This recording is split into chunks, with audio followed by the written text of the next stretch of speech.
So Philadelphia is in the playoffs. They beat Miami last night, but it was really what the playoffs have been my entire life. That game, Miami led at half. Miami, it was leading big chunks of the game, third quarter. And then the game, and these two teams, Miami and Philadelphia, play very close games, just like Denver and the Lakers play a lot of close games. And then what did they do? It's not about the refs, not about the coaching. They got Embiid the ball. The best player on the floor took over the game. He got the touches in the fourth quarter. You're going to see this in the Lakers-Nuggets series. They'll play close games. Miami and Philly play close games. Embiid's always the best player. And Lakers-Nuggets play close games. Jokic is the best player. And the Lakers and Nuggets, you're going to blame Darvin Ham. You're going to blame the refs in Los Angeles. No, Jokic, the world's best basketball player, is going to close the games out and dominate the last 8 minutes. In the 80s, the best players for a long time were Bird and Magic. 10 years, they got to a combined 10 finals. And then Michael Jordan showed up. He was the best player, 6 for 6. And for a time, Shaq was the best player in the NBA. He got to 3 straight finals and 4 to 5. And then for a while, there was an argument Tim Duncan was the best player, 3 titles, 5 years. Oh, fans love to blame the referees. Oh, it's that in-game coaching. Nonsense. LeBron arrived, best player in the world, 8 straight finals. Steph and KD, the Warriors overlap LeBron. But when Steph and KD were there, finals, in fact, 5 finals, 5 years for the Warriors during their peak stretch with Steph, KD, and the like. It's not the refs. Last night wasn't the refs, wasn't officiating. The best players in the world get to the finals a lot consecutively. And my guess is Jokic is that next player. He's better than Embiid. He is better, in my opinion, all around than Luka or SGA or Giannis. He just does more well. So last night was a prime example. 11 of his 23 points. Embiid did not play great in the first half.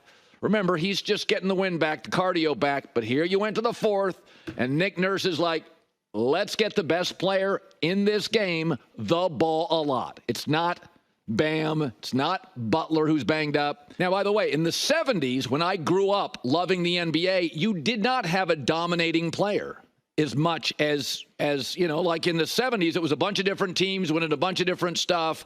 And you had, like, Milwaukee had Lou Alcindor, but you had the Sonics and the Blazers and the Sixers and this and that.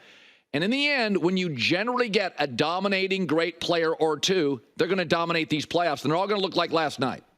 Miami outplays them. Miami's got a great coach. Miami leads at half. Miami's leading in the third, fourth quarter. Feed Embiid the ball. 11 of 23. Lights out. All right, so Atlanta-Chicago played. Kobe White played one of his best games as a pro, but the winner was not the Chicago Bulls. No, it wasn't. The winner was the Lakers, because officially Dejounte Murray and Trae Young do not work together. That don't work. 2 point guards. Who knew? Atlanta is 20-31 when Dejounte Murray and Trae Young both play. They're actually better when just one of them plays. And the Hawks are going to keep Dejounte Murray. Here's why. They traded 3 first-round picks for him. So they want to keep him. And also, I would make the argument you can get more on the market for Trae Young. So the Lakers need a bucket getter and a playmaker. As you know, LeBron's getting very old. And they also have the best defensive player, in my opinion, in the NBA, in Anthony Davis. So he can cover for Trae Young's defensive deficiencies. Atlanta's going to keep Dejounte Murray, who averages 23 a game. But if you look at Dejounte Murray's stats, when Trae Young's not around taking the ball, he averages close to 25 or 26 points, and his assists almost double. So Dejounte Murray is going to go from 23 a game, probably to 26, 27 a game. They're going to funnel the offense around him. He's going to go from like 5 assists to 9, 10 assists, 11 assists a game. He's going to be a star in the league. And then Trae Young, they'll get draft picks and players for him. They could use better defenders. Lakers have them. So the Lakers have a lot of things, right? They have size. They have experience. They have AD's defense. What they don't have is a star in their 20s. You know who does? Everybody in the West. Dallas does. Phoenix does. Minnie does. OKC does. Denver does. That's the one thing the Lakers do not have. An ascending star in their 20s. They don't. Everybody in the West does. All the good teams do.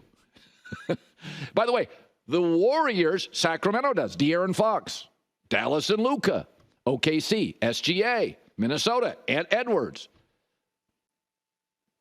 The Lakers don't. They need one. So they're going to add Trae Young. I think he fits L.A. Atlanta is going to go with Dejounte Murray, who they already gave up a basket full of picks to get. And it's very clear. When Trae Young is not on the floor with Dejounte Murray, his numbers are all-star level. He's going to be 26, 27 a game, 9, 10, 11 assists. So Kobe Whitehead, who's an interesting player. Fun, fast, quick, scores, not a great defender. Not sure what to make of him.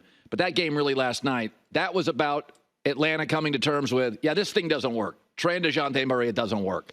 And the Lakers have always done really well when they roll the dice on a 20-year-old star. The history is this town's built for stars. L.A. does stars right. Matt Stafford has worked here. Mookie Betts, Ohtani. This has always been a market. The coaches are stars. L.A. likes stars. Trae Young, my guess, coming to L.A.